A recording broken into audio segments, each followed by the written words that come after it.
औज़ुबिल्लाहि मिनश्शैतानिर्रजीम।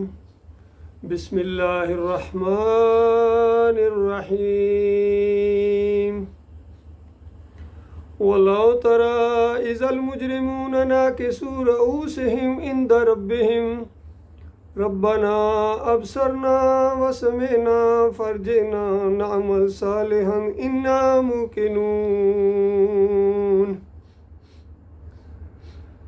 ये सूरह सजदा की 12 नंबर आयत है। आखिरत का एक नक्शा खींचा गया है कि आज इनको बात समझ में नहीं आ रही है, आपकी बात को नहीं मान रहे हैं, बल्कि मुखालफत पर उतर आए हैं। काश तुम देखो वो वक्त जब ये मुजरम सर झुकाए अपने रब के हजूर खड़े होंगे। उस वक्त ये कह रहे होंगे, ए हमारे रब, हमने खूब देख लिया और खूब सुन लिया, अब हमें वापस भेज दे ताकि हम नेक अमल करें। अब हमें यकीन आ गया है। ये उसी तरह की बात है जो सूरह अल-मोमिनून की 100 नंबर आयत में बताई गई। हत्ता इज़ा जा अहदकुमुल मौत काला रब्बिरजिऊनी लअल्ली अमला सालिहम फीमा तरक्तु कल्ला इन्नहा कलिमतुन व हुवा काइलुहा व मिन वराइहिम बरज़खुन इला यौमि युबअसून। शायद ही इससे ज़्यादा इंसानों के ऊपर हसरत का कोई वक्त आए, पछतावे का कोई वक्त आए कि जब ज़िंदगी की आखिरी सांस आ रही है, अब इस दुनिया से उस दुनिया के अंदर कदम रखना है और वो बात मानी ही नहीं जिसके लिए इसको पैदा किया गया था, बल्कि बेपरवाह बना रहा, दुनिया के अंदर मगन रहा और अल्लाह की बात, अपने मालिक की बात न मानी। अब आखिरी सांस आ रही है, इसके बाद अब दूसरा मौका मिलने वाला नहीं है, तो इंतहाई शर्मिंदगी, इंतहाई पछतावा होगा उसको। और जब फरिश्ते रूह निकाल कर ले जा रहे होंगे तो उस वक्त ये चीख रहा होगा, चिल्ला रहा होगा, माफ़िया मांग रहा होगा कि मेरे रब एक मरतबा मुझे दुनिया में भेज दे, एक मौका मुझे और दे दे, और अब मैं सारे वो काम करूँगा जो पहले मैं नहीं कर सका हूँ या नहीं किए हैं। अब मैं ठीक हो जाऊँगा, अब मैं शिर्क और कुफ्र को छोड़ दूँगा, अब मुनाफिकत को छोड़ दूँगा, अब मैं तेरा फरमाबरदार बन जाऊँगा। मालिक, मुझे समझ आ गया है, सारा मसला समझ आ गया है, सारे कुरान की तफसीर समझ आ गई है, फरिश्तों की एक झलक देख के और वहाँ के सारे मंजर देख के अब कह रहा है, रब्बना अबसरना व समेना, ए मेरे रब, हमने खूब देख लिया और सुन लिया, अब सारी बातें समझ में आ गई हैं। फरजेना नामुल साले, अब मुझे वापस भेज दे ताकि अमले साले करूं। इन्ना मूकिनून, मुझे यकीन आ गया है, आइनल यकीन आ गया है। तो उस वक्त का मानना नहीं होता है, क्योंकि ये इम्तहान ईमान बिल गैब का है। कौन बिन देखे अपने रब से डरता है, कौन बिन देखे अपने रब की बात को मानता है। और अल्लाह ताला ने अपनी इतनी निशानियां यहाँ फैला दी हैं कि ज़रा सा भी गौर व फिक्र करने वाला, इस निज़ाम के ऊपर गौर करने वाला, सुबह शाम के इस गर्दिश के ऊपर, बारिश के बरसने के ऊपर, हवाओं के चलने के ऊपर, धूप और छाँव के इस निज़ाम, खुद अपनी ज़िंदगी के ऊपर गौर करे, अपने मामूलात के ऊपर गौर करे। कैसा अजीब इंसान बनाया गया है, किस तरह सोचता है, सुनता है, गौर व फिक्र करता है, अपने फ़ायदे को भी समझता है, किन बातों में उसका फ़ायदा होता है, अपने नुकसानात को भी समझता है। लेकिन जब अल्लाह की बात आती है, आखिरत की बात आती है, तो बिल्कुल बेपरवाह हो जाता है, क्योंकि मालिक ने ये डिज़ाइन ही ऐसी की है, दुनिया इम्तहान ही ऐसा ज़बरदस्त लिया है कि यहाँ इंसानों को इख्तियार दिया जाएगा, यहाँ ज़बरदस्ती नहीं की जाएगी, ना किसी की मिन्नत की जाएगी, ना किसी को ज़बरदस्ती इस बात को मानने पर मजबूर किया जाएगा। ला इकराह फिद्दीन कद तबय्यन रुश्द मिनल गई, कि दीन के अंदर कोई ज़ोर ज़बरदस्ती नहीं है। हदायत और गुमराही को बिल्कुल अलहदा बयान कर दिया गया है। अल्लाह ताला ने अंबिया का सिलसिला चलाया, रसूलों के ज़रिए समझाया, किताबें उतारी और रसूलों के मानने वालों ने आगे इस बात की तबलीग की। उलमाए दीन जो उलमाए हक थे, उन्होंने भी समझाया, गौर व फिक्र का पूरा मौका दिया गया। फिर भी अगर इंसान ने अपनी आंखें बंद किए रखी तो फिर अब ये मुजरम है। तो बताया गया, अब तुम्हें यकीन आया है, तुम्हें पता होना चाहिए वलोशे ना लातई ना कुल्ला नफ्सिन हुदाहा, अगर हम चाहते तो हर एक को मोमिन बना देते। हमारे यहाँ कोई कमी थी या हमें कोई ये मुश्किल काम था? जिस तरह फरिश्ते हैं नाफरमानी कर ही नहीं सकते हैं, और कितनी मखलूक है अल्लाह ताला की गिनी नहीं जा सकती है, ये नाफरमानी नहीं कर सकते, इनको इख्तियार ही नहीं दिया गया है। सिर्फ ये इंसान है और जिन है इनको इख्तियार दिया गया है कि अगर चाहो तो अपने मालिक और खालिक की नाफरमानी करो, और चाहे तो उसकी फरमाबरदारी करो, शुक्रगुजारी करो। शुक्रगुजारी को वो पसंद करता है, फरमाबरदारी को वो पसंद करता है, नाशुक्री को और नाफरमानी को वो पसंद नहीं करता है कि तुम अपने मालिक और खालिक के नाफरमान बन जाओ, तो उसके बाद उसकी सज़ा भुगतनी पड़ेगी। ऐसी खौफनाक सज़ा है इसके बाद, दुनिया के बाद के अकल हैरान है ये इंसान उस सज़ा को कैसे बर्दाश्त करेगा। खून और पीप की वादियों के अंदर इसको रहना पड़ेगा, आग के समुंदर हैं वहाँ इसके अंदर हमेशा चीखना चिल्लाना पड़ेगा और हमेशा कहता रहेगा अब मुझे बात समझ में आ गई है, या अल्लाह एक मौका और दे दे और दुनिया में अब मुझे भेज दे। दुनिया तो होगी नहीं, कहाँ आएगा, इस निज़ाम को ख़त्म कर दिया जाएगा, ज़मीन को चटील मैदान बना के यहाँ मैदान मैशर लगाया जाएगा। हिसाब किताब के बाद एक ग्रोह ने जन्नत में चले जाना है और एक ग्रोह ने जहन्नम में चले जाना है।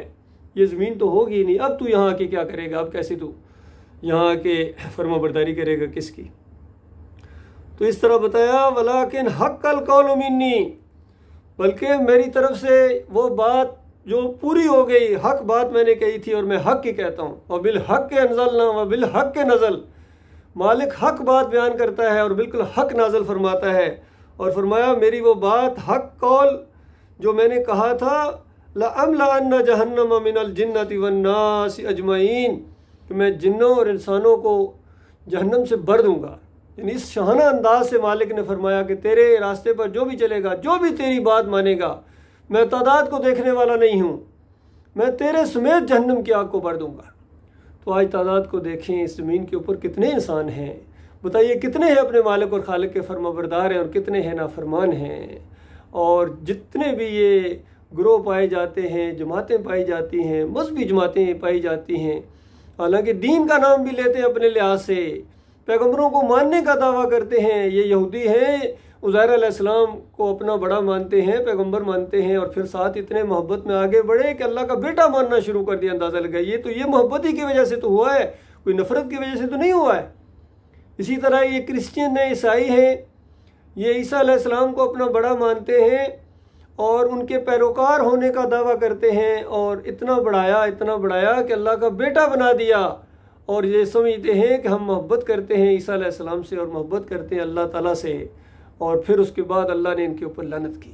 और इस आखिरी कौम ने उनसे भी आगे ये अंदाज़ इख्तियार किया। हालांकि सारी कौमों के जो गुमराह कौमें हो चुकी थी उनके वाक़यात मौजूद हैं, सब कुछ खोल के अल्लाह ताला ने बयान कर दिया, लेकिन इन्होंने बजाय इसके कि उनसे कुछ सबक सीखते, इन्होंने उनसे भी आगे बढ़े और उन्होंने कहा कि हमारे नबी मोहम्मद सल्लल्लाहु अलैहि वसल्लम ये तो अल्लाह की ज़ात के टुकड़े हैं और अल्लाह ताला ने अपनी ज़ात से इनको बनाया है, नूरों में नूर अल्लाह। बस अल्लाह का पकड़ा छुड़ाए मोहम्मद, और मोहम्मद सल्लल्लाहु अलैहि वसल्लम का पकड़ा कोई नहीं छुड़ा सकता है। इस अंदाज से कुफर शिर्क के अंदर आगे बढ़ गए। कहीं इन्होंने कहा कि वही जो अर्श पर मुस्तवी था खुदा होकर उतर पड़ा मदीने में मुस्तफ़ा होकर। बिल्कुल कहते हैं अल्लाह ने अपनी शक्ल तब्दील की है और मदीने में मोहम्मद सल्लल्लाहु अलैहि वसल्लम की शक्ल में आ गए हैं। और फिर उनको पुकारते हैं और उनके वास्ते वसीले देते हैं, बेहक़ फ़लाँ बेहुरमत फ़लाँ के ज़रिए, लेकिन उनकी बात नहीं मानते हैं। नबी अलैहिस्सलाम बता के गए थे ज़ोर दे के कि देखो मुझे यहूद नसारा की तरह इतना ना बढ़ाना, जब मेरी याद आए अब्दुहु व रसूलुहु, मैं बंदा हूँ, अल्लाह का बंदा हूँ और उसका रसूल है, मेरी हैसियत ये है। और इन्होंने ये बात नहीं मानी है और ज़ोर दे के गए देखो मैं तुम्हारे दरमियान दो चीज़ें छोड़ के जा रहा हूँ, ये अल्लाह की किताब है और कि मेरी सुन्नत है। जब तक दोनों को मजबूती के साथ पकड़ लोगे, आराम से पकड़ोगे तो काम नहीं चलेगा। फरमाया मजबूती के साथ पकड़ो, कभी गुमराह नहीं होगे। तो आज उम्मत मुसलमान ने कुरान को छोड़ दिया और नबी अलैहिस्सलाम की सुन्नत को भी छोड़ दिया, इसलिए ये फ़िरक़ों के अंदर बटे हैं। कोई बरेलवी कहलाता है और उनका अकीदा ये है कि दम दम पढ़ो, दुरूद हज़रत भी हैं यहाँ मौजूद, यहाँ बिल्कुल मौजूद है, हाज़िर नाज़िर हैं, और उनकी मौजूदगी में इनके अपने अकीदे के मुताबिक कहते हैं मौजूद है, लेकिन इनकी सलात मौलवी साहब पढ़ाएंगे, नबी अलैहिस्सलाम को आगे नहीं करता है, क्योंकि कैसे कहेगा नबी अलैहिस्सलाम यहाँ मौजूद, किस तरह दिखाएगा। इस तरह शिर्क और कुफर को इन्होंने ऐसा रंग दिया है कि एक इंसानियत की अजीम अक्सरियत इनकी लपेट में आ गई है। इसी तरह देवबंदियों की अगर आप किताब पढ़ें, अकायदे उलमाए देवबंद पढ़ें, कितने बड़े बड़े उलमा हैं, इनके मदरसों की स्टैंपें लगी हुई हैं और सबका ये कहना है कि हमारा और हमारे बुज़ुर्गों का ये अकीदा है। सबका जानते हैं बुज़ुर्गों का अकीदा है, क्योंकि वाकई इनके बुज़ुर्गों का अकीदा है। कभी नहीं कहेंगे कुरान और हदीस के मुताबिक हमारा अकीदा है, क्योंकि लोग पूछेंगे बताओ कहाँ कुरान में कहाँ लिखा हुआ ये अकीदा, तो कहते हैं हमारे और हमारे बुज़ुर्गों का ये अकीदा है कि कब्रों से फैज़ हासिल होता है, इनके वसीले से दुआ मांगी जाए तो कबूल होती है। हज़रत कब्र में ज़िंदा है, नमाज़ें पढ़ रहे हैं, अंदाज़ा लगाइए। और यहाँ तक इन्होंने लिख दिया कि नबी अलैहिस्सलाम के जिस्म के साथ जो मट्टी मस कर रही है, अंदाज़ा लगाइए, उस मट्टी के बारे में कह रहे हैं, वो मट्टी जो नबी अलैहिस्सलाम के जिस्म के साथ मस कर रही है, बैतुल्लाह तो कोई चीज़ ही कोई नहीं, अर्श और कुर्सी से ज़्यादा अफजल है हमारे नज़दीक। अंदाज़ा लगाइए, इस तरह कुफर इन्होंने कलमात अदा किए हैं। शायद ही पिछली किसी कौम ने इस तरह अल्लाह के साथ अल्लाह की शान की गुस्ताखी की हो। फिर अहले हदीस हैं, इनको जवाब देते हैं फतावा नज़रिया के अंदर, बरेलवियों तुम हर जगह नबी अलैहिस्सलाम को हाज़िर नाज़िर मानते हो, हर जगह हाज़िर नाज़िर होते हैं, तो क्यों कहते नबी अलैहिस्सलाम मन सल्लल्लाहु अलैहि इंदा कब्र समेत हो, मेरी कब्र के ऊपर जो सलात व सलाम आके पड़ता है खुद सुनता हूँ।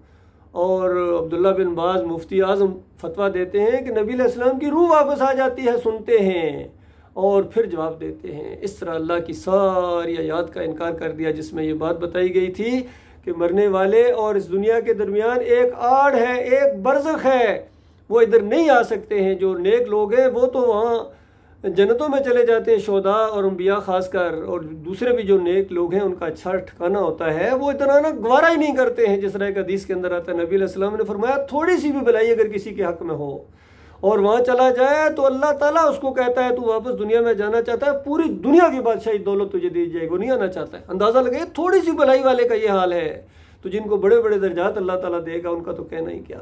तो नेक लोग तो सवाल ही पैदा नहीं होता।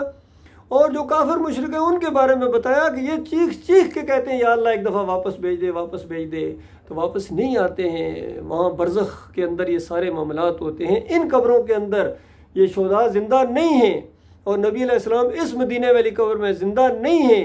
वो जन्नत अल फरदौस में आला मकाम है, अल वसीला जिसका नाम है। लेकिन ये सारे मसलकों का ये अकीदा है, बरेलवी हूँ, देवबंदी हूँ, अहले हदीस हूँ, सल्फ़ी हूँ, सबका यही अकीदा है।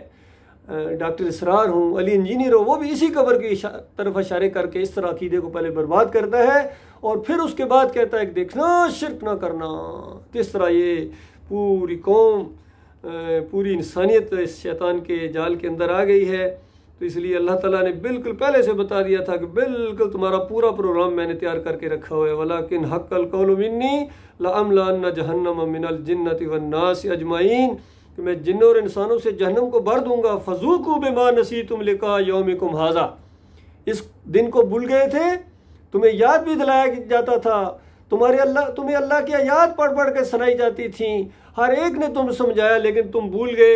इन्ना नसीनाकुम, हम भी तुम्हें भूल जाएंगे। यानी अल्लाह तो नहीं भूलता है, लेकिन ये अंदाज़ है अल्लाह की किताब का, जिस तरह दुनिया में तुमने मेरी परवाह नहीं की, इस तरह आज मैं तुम्हारी परवाह करने वाला नहीं हूँ। फ़ज़ूक़ू अज़ाबल खुल्द बिमा कुन्तुम तामलून, अब हमेशगी के अजाब के मज़े इसके अंदर चखो। तो अल्लाह के बंदो गौर करो, कैसा खौफनाक अंजाम आने वाला है। इससे ज़्यादा कोई इंसानियत का संजीदा मसला हो सकता है कि वो गौर व फिक्र करे कि उस जन्नत को हासिल करने के लिए जिसकी वुज़अत ज़मीन और आसमान जितनी मालिक ने बताई है, हमेशा की बहारें वहाँ होंगी, हमेशा की जवानी वहाँ होगी, कोई कुछ अपने लिए इंसान को कुछ नहीं करना पड़ेगा, ना बुढ़ापा वहाँ, ना वहाँ कोई बीमारी है, ना तंगी, ना तकलीफ़, बल्कि जन्नतों के मालिक बना दिए जाओगे। और हर लम्हा हर रोज़ जन्नतें वुसअत इख्तियार करेंगी और अल्लाह की अता जो है वो बढ़ती चली जाएगी, मालिक की रहमत और शफ़क़त बढ़ती चली जाएगी। हर रोज़ नए कपड़े, हर लम्हा जब भी उसका दिल करे उसके कपड़े जो हैं वो खूबसूरती इख्तियार करेंगे, तब्दील होते चले जाएंगे, अपने रंग बखेरते चले जाएंगे। खुशबुएँ हर तरफ फैली हुई होंगी, खानों की अंबार लगे होंगे, फ्रूट के, मेवे और गोश्त, जिस तरह का दी चाहे, क्या कुछ अल्लाह ताला ने वहाँ देने का वादा नहीं किया। सिर्फ इतनी एक बात मान लो कि अल्लाह के अलावा तुम्हारा कोई मबूद नहीं है। तो इस चीज़ को आज इंसानियत ने छोड़ दिया है। अभी ये कल जो हमारी कौम ने किया है 14 अगस्त के ऊपर, अंदाज़ा लगाइए ऐसे ऐसे अंदाज से ये इन्होंने कुफ्र और शिर्क भी किए हैं और नाफरमानी और बेहयाई के रिकॉर्ड तोड़ती चली जा रही है। और भूल गए हैं कि 14 अगस्त को जो उनकी मौर बहनों की असमतें बर्बाद हुई थी इसी शिर्क की वजह से, इसी जमहूरियत की वजह से, इसी दुनिया परस्ती की वजह से।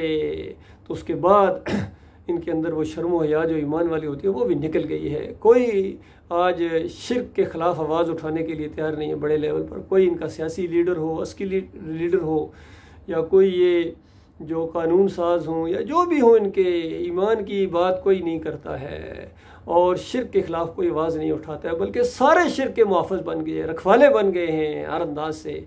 लेकिन इनको भूलना नहीं चाहिए कि चंद दिनों की ये ज़िंदगी है और ये ज़िंदगी जैसे ख़त्म होगी, इधर मौत आई उगरे को फ़उदखिलू नारा, इधर मौत आएगी जिस तरह आई थी कौम नूह की पंच तन पाक की बुजारी, और नूह अलैहिस्सलाम 950 साल उनको समझाते रहे, लेकिन बात समझ में नहीं आई है और मौत की एक झलक देखने के बाद समझ आ जाती है। इसी तरह फ़िरौन का भी मामला हुआ था। मूसा अलैहिस्सलाम की बात, हारून अलैहिस्सलाम की बात समझ में नहीं आई है, जैसी मौत की झलक देखी है चीख उठा है। यही मामला इन सब के साथ होने वाला है। और जिससे पहले चले गए वो तो गए, अब उनका मामला ख़त्म हो गया, कोई तलाफ़ी का मौका नहीं है। लेकिन ये जो बाकी बच गए हैं, ये अगर अल्लाह की तरफ रुजू करें, तो इसी सूरत के आगे मालिक फरमा रहा है कि देखो वला नज़ीकन्नहुम मिनल अज़ाबिल अदना दूनल अज़ाबिल अकबर लअल्लहुम यरजिऊन, कि ये बड़े अजाब से पहले, वो मरने के साथ या क़यामत के बाद जो होने वाला है उससे पहले, ये जो दुनिया के अंदर ये जितनी चीज़ें हैं, चाहे तूफ़ान हों, ज़लज़ले हों, सैलाब हों, जंगें हों, महंगाई हो, जो भी हो इंसानियत के ऊपर जो भी ये अज़ाब आते हैं, लअल्लहुम यरजिऊन, ताकि हमारी तरफ रजू करें, अल्लाह की तरफ रजू करें, अपने मालिक की तरफ रजू करें। लेकिन ये अल्लाह की तरफ रजू करने वाले नहीं हैं। देखा जा रहा है यही अक्सरियत का यही मामला है। कितने इनके ऊपर आती हैं आजमाइशें, आती हैं अज़ाब आते हैं, उसके बाद इनके उसी तरीके से उर्स और मेले कायम हैं, इसी तरह इनके मज़ार कायम हैं, फ़िरका बंदी उसी तरीके से कायम है, और ये अल्लाह की तरफ रजू करने के लिए तैयार नहीं है। ऐसे माहौल के अंदर जिनको अल्लाह ने ईमान खालिस की दौलत दी है, इनको सबसे बड़ा शुक्र अदा करना चाहिए अपने मालिक और खालिक का। मालिक, तूने इस गुमराही और जहालत के दौर में सही इल्मी बात हमारे सामने मालिक लाया और हमें इसको कबूल करने और फिर उसके बाद जम जाने की तौफीक अता फरमाई है। क्योंकि जम जाने वालों के लिए खुशखबरी है। सिर्फ ईमान इख्तियार करना काफ़ी नहीं है, उसके ऊपर जमाव भी है। आखिरी लम्हे, आखिरी सांस तक अगर इस ईमान को आप साथ ले गए और इस मोड़ के बाद, इस मौत के मोड़ के बाद वो मंजिल है, वो बादशाही मिलने वाली है कि जिसके तसव्वुर से दिल खुश हो जाता है। वक़ूलू क़ौली हाज़ा अस्तग़फ़िरुल्लाह ली व लकुम व लिसाइरिल मुस्लिमीन।